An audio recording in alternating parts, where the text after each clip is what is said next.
just recently implemented SAP S/4HANA at a CDMO in Scandinavia, and believe it or not, only within 9 months of implementation time.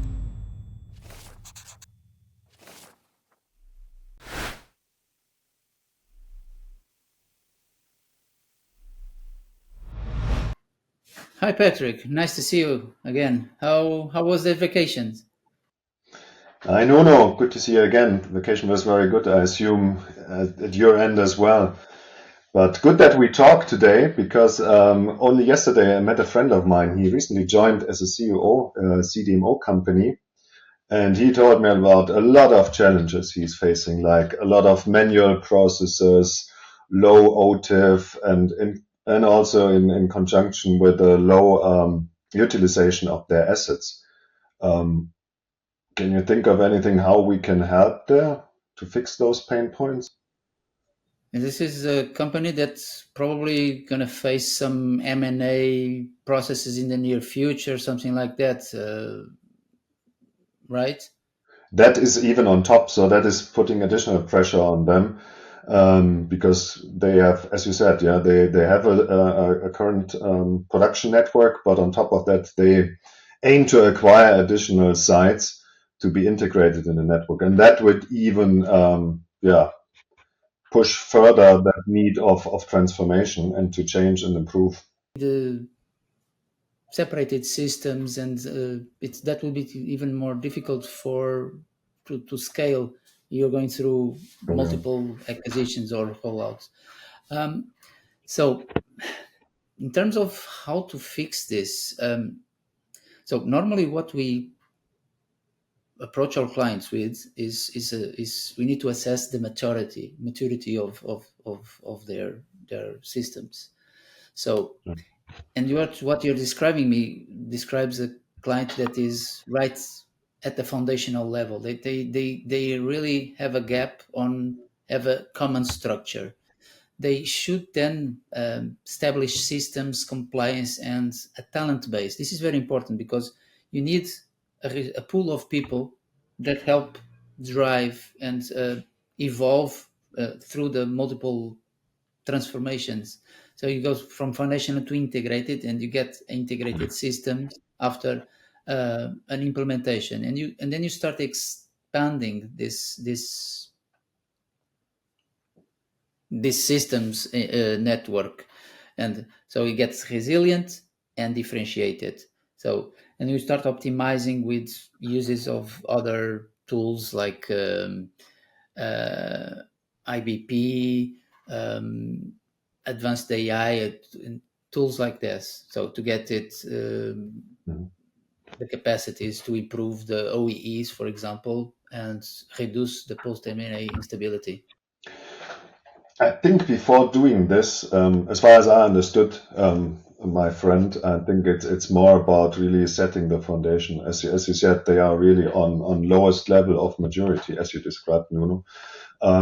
So I think for them, it would be the first step they have to take is really to set the foundation in order to have a solid foundation, and then think of enhanced things like AI and integrated business planning, what you mentioned. I think for them, first step would be really to have an integrated, harmonized ERP platform with standardized and best practice processes, industry best practices underneath. So I think that should be the starting point for them. What we can help them is to define one roadmap with 3 steps of evolution, and always with minimizing the risk of overcomplicating things, going always with templates that would go from which one state to the next one.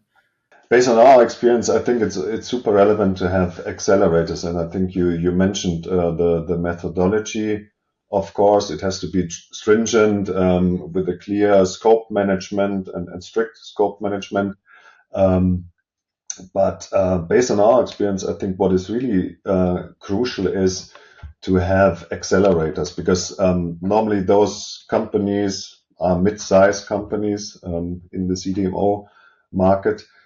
So what we see is they can't wait for, I don't know, 2 years of implementation until they have the ERP system ready. So they have to be faster. So I think that's why they need, or we as a consultancy have to come with accelerators. And we have, exactly as you mentioned, those templates. In particular, when it comes to process templates, we have a complete CDMO template. We have a pre-configured SAP S/4HANA system dedicated to CDMO companies. So I think that is super crucial. And just to give a proof point, we just recently implemented SAP S/4HANA at a CDMO in Scandinavia. And believe it or not, only within 9 months of implementation time. So that's incredible. I couldn't believe it before we started the project, but that was only possible with our Tenthpin accelerators dedicated to CDMOs. Yeah, you're absolutely right, Patrick. But I know that case because our good friend there too worked on that. And one of the good things is that it was not only our methodology and our processes and our team that was knowledgeable, it was also their commitment. And those are key ingredients to make the success. So their leadership was, we had board level sponsorship, and they were right there on top of things, helped us to pass the message much more efficiently. We had hands-on business owners, almost fully dedicated, with great decision capacity. And of course, I have to tell about our team because they were amazing, being able to execute. So they knew GMP, they know the validation processes, and they know the system. So it's all about the transformation. We have to avoid the normal pitfalls like scope creep, for example. We were tight and demanding and very precise on what was needed for the organization, and not going to exception handling processes or what was really once a year exception, and raising different processes for that. So keeping to standard was also, and to the template was also a big piece of it. No, I fully agree. I think that what we see as challenges and pitfalls at other CDMO clients as well. I fully agree, Nuno. What do you see as key benefits? So I think we talked a lot now about what are accelerators, what are potential pitfalls, but what's in for CDMO? So what are successes and benefits we see when a CDMO has gone through that kind of transformation?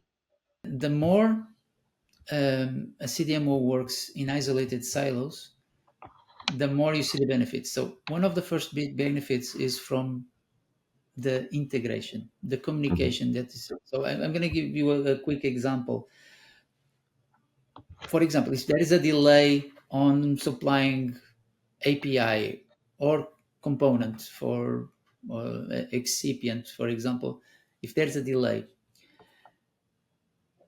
if there is no integrated process and system that when you change the expected delivery date of a component doesn't get a warning, the production planning, for example, you end up having to uh, rely on phone calls, and the production guy having to refresh and look for and talk with, are the materials coming or not? So this kind of problems, or let's say sands in the gears, will make it a delay on the OTF, for example, on the delivery time in full and on time. So being able to deliver in full and in time is one of the biggest indicators. So when you have an integrated system, you see immediately improvements in that area. Mm. And another area that you can get very good improvements in the short term is the OEE, for the effective use of the equipment.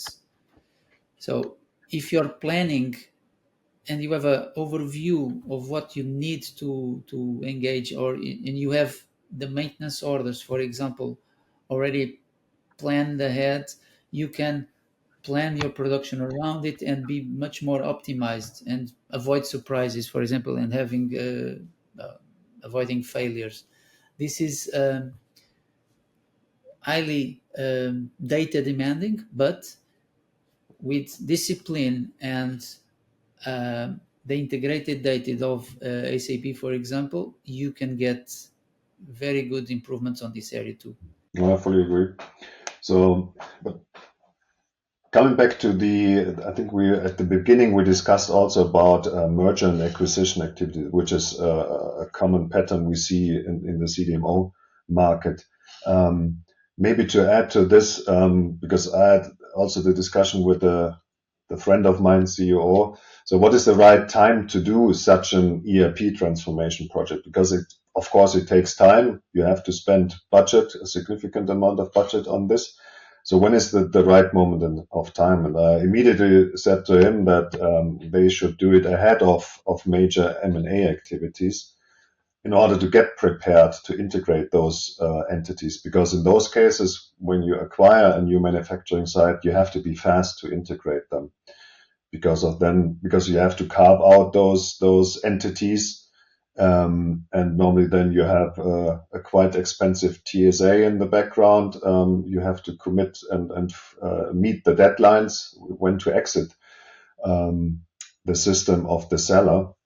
So therefore I said, I would recommend to do the ERP transformation as early as possible ahead of major M&A activities to be prepared to somehow have a plug and play integration then for any investments. In our experience, when an M&A process goes smoother is when there is already a certain level of standardization and normalization on the buying side. Okay, right. Because if you and that the transformation, the ACP transformation helps to drive that. If you don't have organized house, we call it normally housekeeping. If you do a good housekeeping, then you're able to, okay, this is the type of processes that we want, and you can also use that information. For example, if you want to expand into a new area, you know what you're missing. And so that can give you a better assessment on what the kind of company that you need to acquire to complement your capacities, or in production or in distribution, whatever it is. So in terms of having that organization, that's a great accelerator, as we were talking about, but to a good M&A project or challenge. And this is one of the things that we used to talk is making the system M&A ready. That's one of the things that we talked about in our CDMO approach. So we know that the market in the CDMO world is evolving, and companies are becoming more than just your production partner. They want to complement services. They want to broaden their technologies. So there will be some consolidation in the next couple of years. And the companies that will be the next generation CDMOs will be the ones that are more organized at the foundation level, and they can face these integrations faster. So when you buy a new site in a new country or a new region, for example, you're expanding to the US and you buy a manufacturing site there, if you have a system that is already with a global template approach and that identifies, and it is based on that experience that we have been doing the CDMO projects, so that when you're acquiring a new site, you just bring in and add what is needed for that specific site. You don't need to rethink everything. Okay, and you already have rules for creating plans and configuration and everything, and all the structure is prepared for bringing new capabilities into the system. Makes sense. This is a good opportunity. So one of the things that I like is when customers come to us and ask for solutions for their issues or for their pain points. What can be our follow-ups with them, with your friend? I was thinking about to offer him and his leadership team in best case a half day innovation day, life science CDMO innovation day with our experts. I think that would be a logical next step, because we talked about the maturity model. We talked about what are transformation steps on that journey. Maybe, as we said, start with the ERP implementation transformation, and then think about things like AI or integrated business planning and all of this integration of other partners within the network. But I think to structure this and build a dedicated roadmap for that organization, for that enterprise, I would offer him a half day CDMO innovation day to structure this, build that maturity model, identify potential other projects which might be dependent on that journey, and I think that's the best thing, to have that half day with him and his leadership team, like CEO, CFO. That would be ideal. That would be my recommendation to him. The system strategy needs to be aligned with the vision of the company. If they are evolving into other technologies or more co-development, we can do it in one way, or they can evolve in one different direction. Okay, that's great, and that's also a good starter point. And let's do it. Let's offer them a innovation day, and I can bring at least in terms of quality our enhancements to the system add-ons that people prepared created innovation solutions using AI, where they can see where the system can go for automatic certificate generation or validation. We have good business cases on that with our TQME solution, and our customers in CDMO they like that, and integrates neatly into that roadmap. That should be definitely part of that innovation day. Good. Yeah. No, I think that was a great conversation. Yeah. Thank you very much, and looking forward to meet you again at our next CDMO client. Thank you. Cheers. Bye. Bye-bye.